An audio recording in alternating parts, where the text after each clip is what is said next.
Layman's evangelical fellowship విశ్వాసమే విజయము. అనుదిన ధ్యానములు జనవరి 29వ తేదీ. ప్రేమ కలిగి నడుచుకొనుడి. క్రీస్తు మిమ్మును ప్రేమించి పరిమళ వాసనగా ఉండుటకు మన కొరకు తన్ను తాను దేవునికి అర్పణముగాను బలిగాను అర్పగించుకొనెను. అలాగుననే మీరును ప్రేమ కలిగి నడుచుకొనుడి. ఎఫెసీయులకు రాసిన పత్రిక 5వ అధ్యాయము 2వ వచనం. ప్రేమ కలిగి నడుచుకొనుడి. ఒక చిన్న వచనములో ఎంత సత్యము దాగి ఉన్నది. ప్రేమలోనే సాతాను దాడి చేయాలని ప్రయత్నిస్తాడు. ఏదో ఒక ఆటంకము ద్వారా కానీ ఒక ఆలోచన ద్వారా కానీ వాడు ఆరంభిస్తాడు. అక్కడ నుండే వాడు మన జీవన విధానములో వాని మార్గము ద్వారా క్రియ చేయని ఆరంభించును. అందుకే ఉజ్జీవాత్మ ఎక్కువగా ఆటంకపరచబడుచున్నది. ఎక్కడైతే ప్రేమ ఉండునో అక్కడ పని త్వరగా సాగుతుంది. కొంతమంది తమ సంకుచిత మనస్సు నుండి వెలుపలికి రాలేకపోవచ్చున్నారు.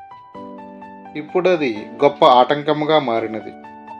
ఎందుచేతననగా వీరి మనస్సులు దేవుడు వారి కొరకై సంపాదించిన గొప్ప విషయములను చూడలేకపోవచ్చున్నారు.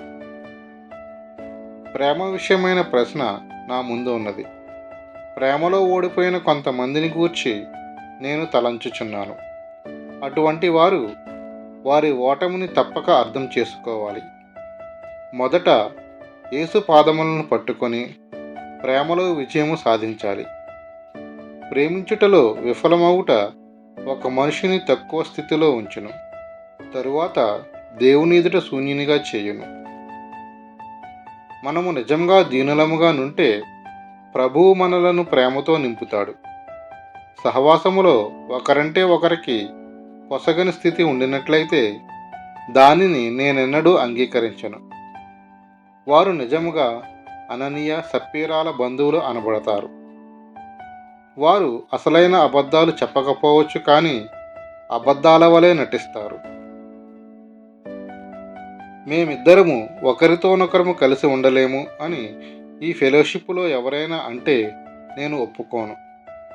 ఇంకో మాటలో చెప్పాలంటే అక్కడ దయ్యానికి జయం వచ్చిందన్నమాట. ఇంకో విధంగా చెప్పాలంటే మనము సాతానుకు సహాయపడుతున్నాము. తన సహోదరుని ప్రేమించువాడు వెలుగులో ఉన్నవాడు.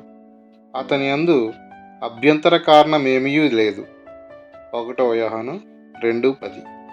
అతడు అభ్యంతర పడడు, ఇతరులను అభ్యంతర పడనీయడు. దాచడానికి అతనికేమీ లేదు.